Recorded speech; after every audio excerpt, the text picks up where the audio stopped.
Olá a todos. Nesse vídeo agora eu vou falar outra coisa que a reflexão total da luz explica, que são as miragens no deserto, que também são chamadas às vezes de espelhismo, né? Aqui tem uma foto de uma miragem, o deserto, e lá no fundo parece que tem água. E duas coisas que eu falei agora são importantes, lá no fundo e parece, né? Na verdade não tem água, se você chegar perto você vai ver que de perto não parece ter água, não tem água, né? E por que isso acontece? Vamos entender por que isso acontece. Lá no começo da refração, eu expliquei para vocês que o índice de refração do ar era muito próximo do índice de refração do vácuo e que valia aproximadamente 1. E aqui na internet eu peguei o valor exato, vocês obviamente não precisam saber decor, mas o índice de refração do ar, quando o ar está a uma temperatura de 15 graus Celsius, vale aproximadamente 1,00029. Convenhamos que é super justo a gente aproximar o índice de refração do ar para 1. Né? 1. O do vácuo é literalmente 1 e o do ar vale aproximadamente 1. O número 1,0002 é praticamente o número 1. É bem diferente, por exemplo, do índice de refração do vidro. O índice de refração do vidro comum, é aproximadamente 1,5. Aí eu não posso aproximar esse número para 1. Agora, 1,00029, aí tudo bem, é aproximadamente 1. Mas apesar de ser aproximadamente 1, não é exatamente 1. E é sobre isso que a gente vai falar agora. E qual o efeito? Um dos efeitos disso são as miragens do deserto. Né? E como explicar isso? A gente explica isso da seguinte maneira. Imagina, só um pouquinho aqui, rapidinho. Essa foto a gente vai ver daqui a pouco. Mas antes de ver ela, para não atrapalhar aqui. Imagina, por exemplo, que aqui é o chão do deserto. Aqui é o chão do deserto. E aqui, ar. Vocês devem entender que o chão do deserto, a areia do deserto, ela é bem quente, não é verdade? Lembra que a gente já viu isso em física térmica, ou se não vimos um dia vamos ver em física térmica, que a capacidade térmica da areia é muito baixa. Pouco calor que ela recebe já faz ela esquentar muito. Então a areia do deserto ela é muito quente, assim como a areia da praia também, né? Mas no deserto mais ainda. E toda essa energia térmica da areia mais quente faz com que calor passe para as camadas de ar logo acima do chão do deserto.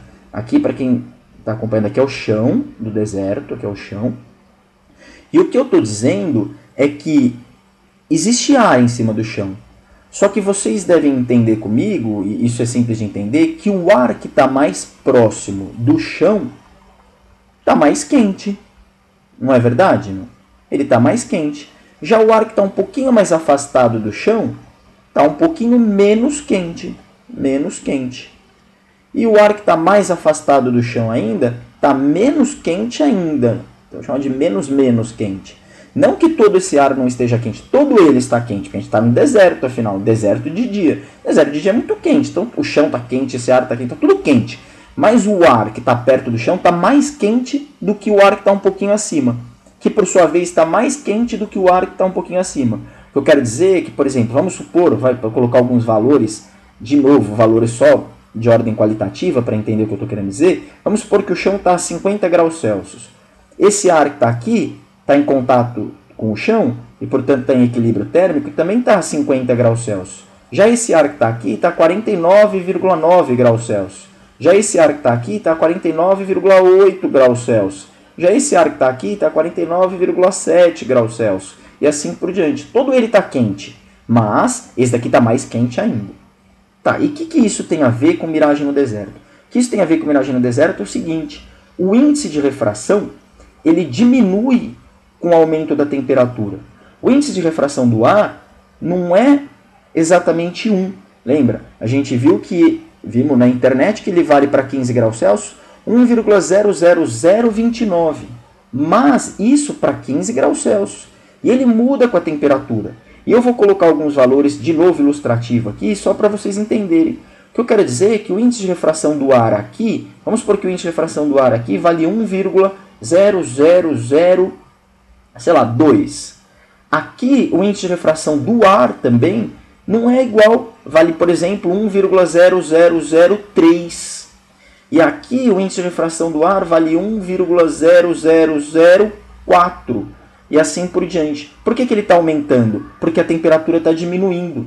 E quanto menor a temperatura, maior o índice de refração. E quanto maior a temperatura, menor o índice de refração. O que eu quero dizer é que quanto mais próximo você chegar do chão, menor é o índice de refração. Por quê? Porque maior será a temperatura. Se algum aluno se questionar o porquê disso, é razoavelmente intuitivo de entender isso. Se você pensar que esse ar que está mais perto do chão, pelo fato dele estar mais quente, ele se expande. Lembra que um gás, em particular o ar, se expande muito facilmente com a mudança de temperatura. Então, esse ar aqui, que está aqui embaixo, ele se expande mais do que o ar que está logo acima. E se ele se expande mais, o volume dele aumenta. Ele se expande, então o volume fica maior. Tá, e aí, professor? E aí que lembra que densidade é massa sobre volume. Se o volume aumenta, a densidade diminui. Bom, e aí, professor? Isso é densidade, não é índice de refração. Tudo bem, mas o ar que está aqui, ele vai estar menos denso. Se ele vai estar menos denso, quer dizer que as moléculas do ar estão mais afastadas uma da outra. Se as moléculas do ar estão mais afastadas uma da outra, a luz pode caminhar muito mais rapidamente entre esse ar que está aqui do que um ar que está logo acima.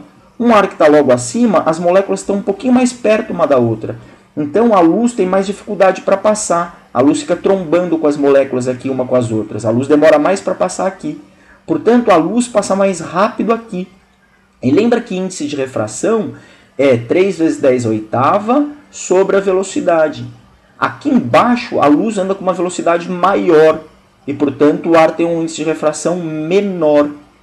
E por que a luz anda com maior velocidade aqui? Porque as moléculas estão mais afastadas. E por que as moléculas estão mais afastadas? Porque a densidade é menor. E por que a densidade é menor? Porque o volume é maior. E por que o volume é maior? Porque a temperatura é maior. E quando a temperatura de um gás é maior, ele se expande mais, o volume aumenta.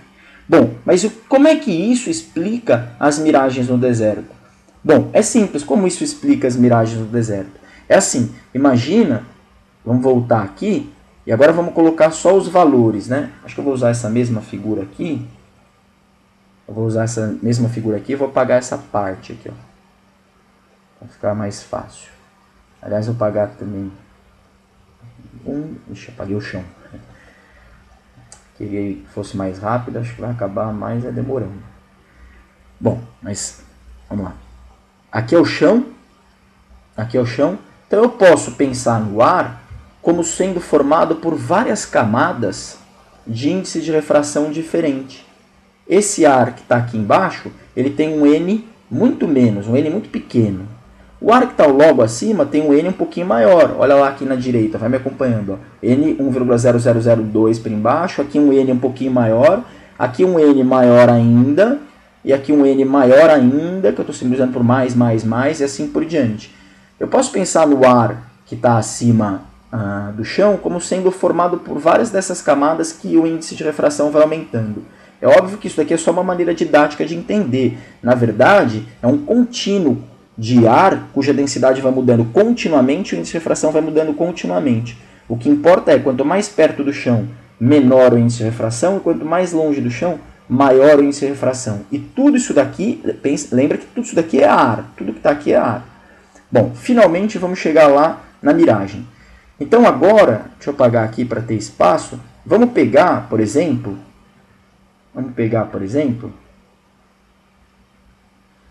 só apagar aqui para ter mais espaço.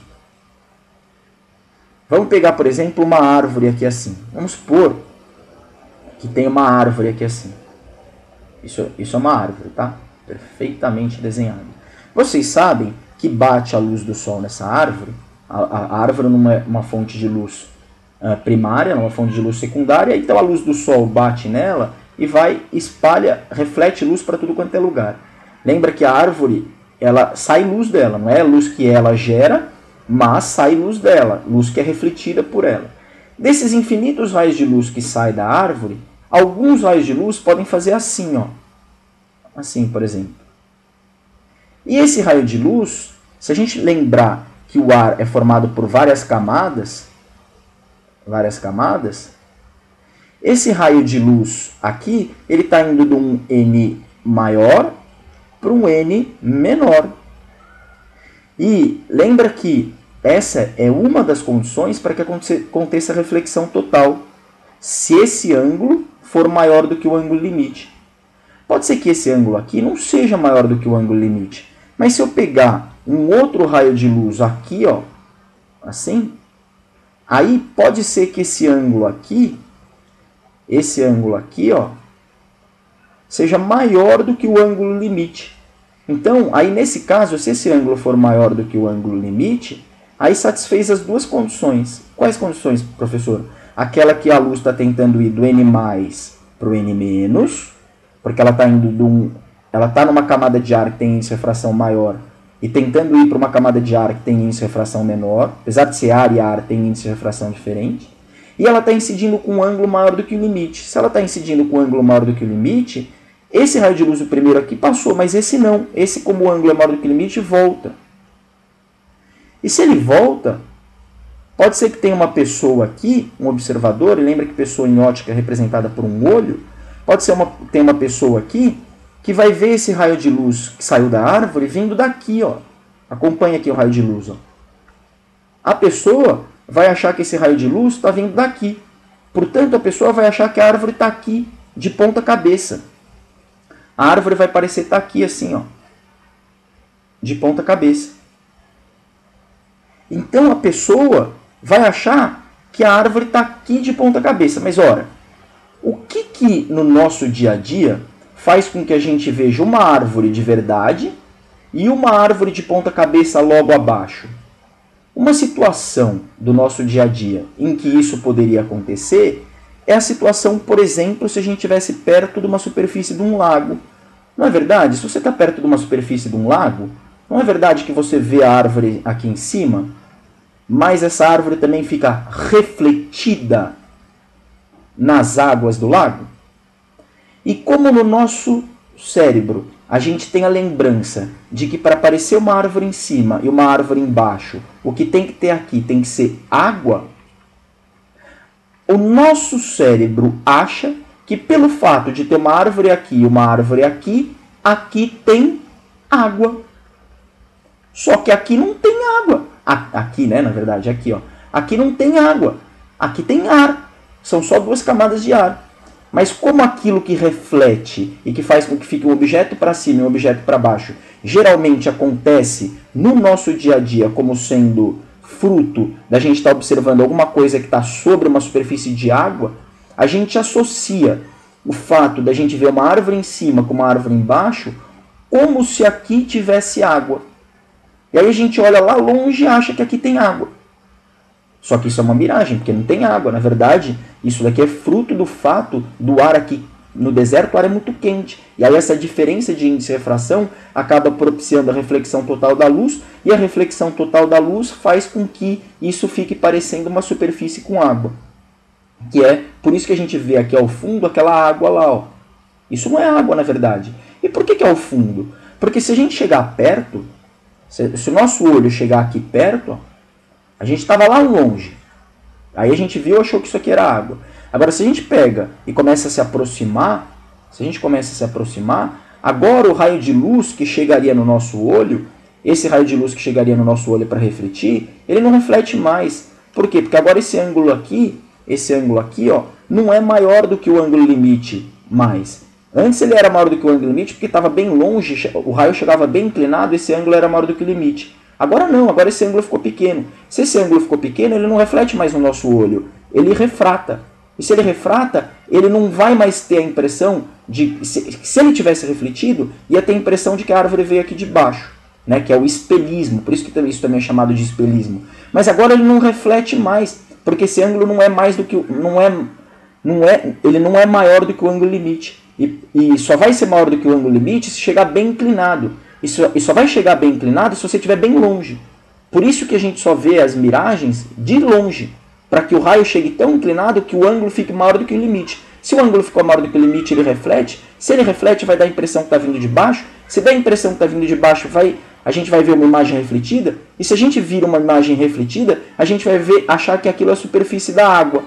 Mas não é a superfície da água, é ar com ar. Agora, se a gente chegar perto, esse ângulo diminui E se esse ângulo diminui, não dá mais a reflexão total? E se não dá mais a reflexão total, a gente não vê duas árvores, a gente só vê uma árvore só. E aí a água some. Aliás, essa é a mesma razão, por isso que eu coloquei, alguns já devem ter percebido, né? Aquelas poças de água que a gente vê na estrada, acontece pela mesma razão, né? Se você parar para pensar, quando que a gente vê aquelas poças de água na estrada? Isso aqui não é água, hein? Isso aqui não é água. Isso aqui parece ser água. Quando a gente vê aquelas poças de água, tem duas condições para a gente ver aquelas poças de água em estrada. Quem já viu isso sabe o que eu estou dizendo. Primeira condição, o dia tem que estar muito quente, tipo no deserto. E segundo, você tem que estar bem longe, a poça de água parece estar lá longe. Quando você chega com o seu carro perto, aí ela some e reaparece lá na frente, lá longe. Por quê? Por que tem que estar longe? Para que o ângulo de incidência da luz entre as camadas de ar seja maior do que o limite e aconteça a reflexão total. Se não, quando você chega perto, esse ângulo diminui e não dá mais reflexão total, some o espelhismo, some a miragem. Mas se você notar, se você entendeu bem a minha explicação, essas poças de água que aparecem na estrada, né, são miragens como as miragens de deserto, para quem está lá procurando água desesperadamente no deserto. Né? É a mesma coisa. Né? É explicada pelo mesmo raciocínio, pela mesma razão. Bom, acho que é isso. Um abraço, até logo.